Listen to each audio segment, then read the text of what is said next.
Oui, comme vous le savez, le Magal est un événement religieux important, voire même mondial, à l'occasion duquel la cité religieuse accueille des millions de pèlerins, chacun avec ses besoins, dont les besoins en termes de communication électronique.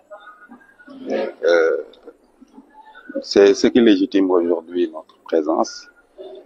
dans cette cité religieuse en tant qu'autorité de régulation chargée de veiller au confort des usagers en termes de communication électronique, mais aussi en termes de services à valeur ajoutée. Nous avons l'habitude, quand nous faisons cette visite-là, de commencer par le Saint-Homme, une visite de courtoisie à l'endroit du Saint-Homme, le Khalif général des Mourides, Seigneur Al-Mbaké, et pour lui exposer également le dispositif prévu par les opérateurs. Cette année, quand même, nous avons constaté une amélioration en termes de dispositifs par rapport à l'année 2024. Par exemple, pour Sonatel, ils ont rajouté 39 sites supplémentaires, YAS a rajouté 28 sites supplémentaires et Expresso, quant à lui, a rajouté 7 sites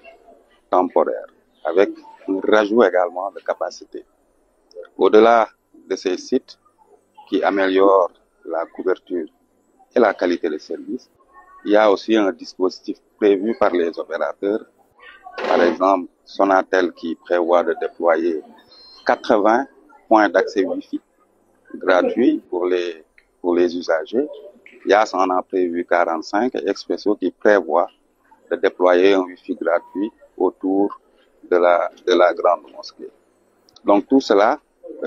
pour justement améliorer cette couverture et le confort des usagers. Quant à nous, à RTP, nos équipes se déploient sur le terrain avant, pendant et après l'événement, justement pour veiller à ce que ce dispositif réponde aux besoins des usagers et veiller également à ce que toutes les mesures correctives soient prises dans les délais en cas de besoin. Nos équipes se déploient et font des drive tests avant, pendant et après, comme je l'ai dit tout à l'heure, mais aussi au niveau des routes qui mènent vers la cité religieuse et des autoroutes. Ces drive tests seront publiés parce que nous sommes dans une logique aujourd'hui de régulation par la donnée où le consommateur a accès à l'information. Donc depuis l'année dernière, nous avons initié quand même cela de façon innovante où nous publions heure par heure ou jour par jour les résultats de nos drive tests. Au-delà maintenant de ces tests que nous effectuons sur la qualité de service, la RTP veille également à ce que le dispositif, la densification effectuée par les opérateurs pour écouler tout ce trafic n'ait pas un impact sur la santé des populations. C'est la raison pour laquelle, au-delà des tests de qualité de service, nous faisons également des tests pour l'exposition aux champs électromagnétiques, radioélectriques. Donc nous avons un dispositif de test justement qui nous permet de veiller à ce que les champs électromagnétiques, les antennes, n'aient pas un impact sur la santé des populations. Voilà. Vous êtes à votre deuxième mandat, cette année, il y a des innovations? À mon deuxième mandat. Comme directeur général de la l'innovation, justement, vous savez, en termes de concentration, il faut juste que les opérateurs dimensionnent leur réseau pour accueillir les pèlerins. Nous savons tous que le Magal, chaque année, draine beaucoup plus de monde par rapport aux éditions précédentes. Donc, c'est ce que je vous ai dit tout à l'heure, le rajout des capacités pour écouler le trafic, mais aussi pour amener le réseau dans des endroits, dans des zones où l'année dernière, quelques difficultés avaient été rencontrées. Voilà, en termes de prévision et de dimensionnement, ce qui a été prévu, au-delà maintenant des Wi-Fi gratuits qui ont été déployés par les opérateurs partout. Voilà. Voilà.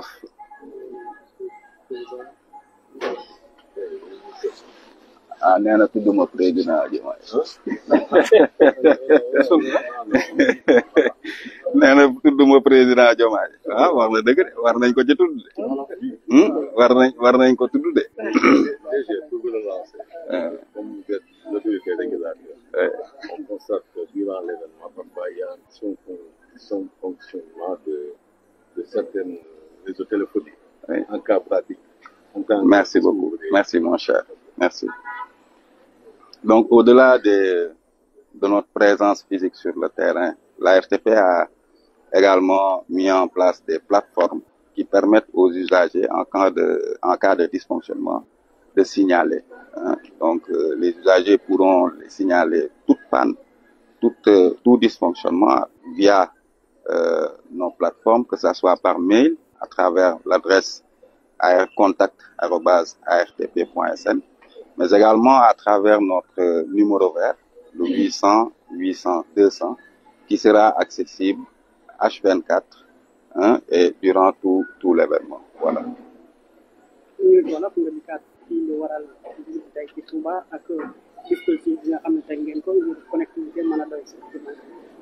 waaw xam ni ngeen ko xamee màggal bi événement bu rëy a rëy la boo xamante ne at bu jot day am fii ci Touba dañuy jàpp ne sax bokk na ci événement yu gën a rëy ci Sénégal waaye boo xoolee sax ci àdduna bi yëpp ARTP nag en tant que autorité de régulation des télécommunications et des postes daf fii liggéeyam mooy saytu fexe ba usagers yi nga xamante ne dañuy déplacé wu nga xamante ne ay millions la ñuy doon ku ci nekk bu ñëwee rek li nga soxla ci wàllum jokkoo ci wàllum connecté wu waaye ci wàllum retransmettre également événement bi pour nit ñi mën cee jot fu ñu mënte toll ci àdduna bi jumtukaay yooyu noonu ñu fexe rek ba mu ñoŋ donc ñun suñu rôle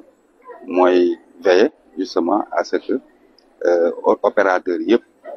ni ñu war a waajalee événement bi ba mën a écouler trafic bi correctement ñu def ko looloo waral ñu ñëw fi tey suñu équipe jiitu nañ ñu fi sax parce que ñun saa yu événement yu mel ni amee rek équipe yi dañ fiy ñëw balaa laata événement bi fii la ñuy toog ba événement bi déroulé waaye ba mu passé di accompagner également seen présence physique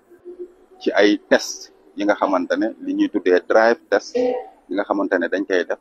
pour saytu saa su ne rek qualité de service bi nga xamante ne opérateurs yi ñu ngi koy délivrer ci seen service de communication électronique yi buñ fi ñëwee tamit tàmm nañu dem gisanteeg sëriñ bi xalif bi mooy sëriñ Muntaxa tàllal ko suñu ay loxo d'abord pour mu ñaanal réew mi yëpp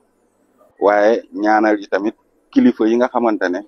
tey ñoom la Sénégalais yi wóolu dénk leen muy son excellence le président de la République Bassirou Diomaye Diakhar Faye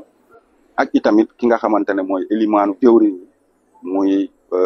le premier ministre Ousmane Sonko gannaaw biñ ko tàllalee suñu loxo exposé nañ ko dispositif bi nga xamante ne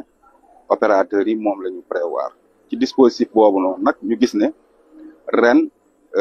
li ñu teg ñoom ci dispositif moo ëpp solo li ñu tegoon ci dispositif ci 2024 buñ jëlee ku ci mel ni Orange muy Sonatel teg na lu toll ci 39 sites supplémentaires buñ jëlee kii di Yaas teg na 28 sites supplémentaires Expresso moom yokku na juróom-ñaari sites yi nga xamante ne événement bi rek moo ko tax a jóg bu événement bi jeexee dañ koy yëkkati mooy li ñuy tuddee ay sites temporaires loolu nag muy loo xamante ne day yokk capacité bu baax a baax ci seeni réseau fexe ba te li muy jur mooy trafic bi bëri bi nga xamante ne ñu ngi koy xaar surtout ci traficu internet bi ñi xam nañ ne léegi données mobiles ñëpp moom la ñuy utiliser daanaka dañuy fexe rek ba trafic boobu ñu mën koo écouler correctement mu bañ a am dysfonctionnement yi nga xamante ne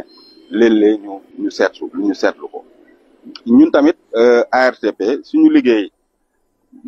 comme que saytu yooyu noonu yëpp la dañuy déployer wu sur le terrain ñu ñuy déployer wu mooy suñuy techniciens yi ngeen di gis suñu équipe yi dañuy ñëw balaa événement bi di tàmbale mooy avant dañ fiy nekk ba giiru événement bi waaye même bu jeexee tamit dañ fiy toog pour continuer di def test yi di accompagner le retour des pèlerins dañuy déployer ay dispositif bi nga xamante ne daf ñuy permettre ñu def li ñuy tuddee drive test mooy simuler xool appel yi ni ko client bi di woote wala connexion bi ni ko client bi di defee ñu simuler xool ndax lépp a ngi jaar yoon donc loolu ñu ngi koy def te tàmm nañu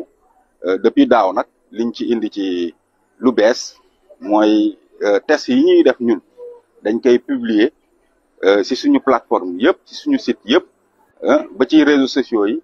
pour clients yi usagers yi consommateurs yi gis ñoom seen jëm bopp opérateur bu ne lan mooy sa qualité de service sous réseau donc kooku daaw ba tey ñu ngi koy def te xam naa ne ren dañ koy gën a dolli lu waral ñu koy def rek mooy li nga xamante ne moom la ñuy tuddee le droit à l'information du consommateur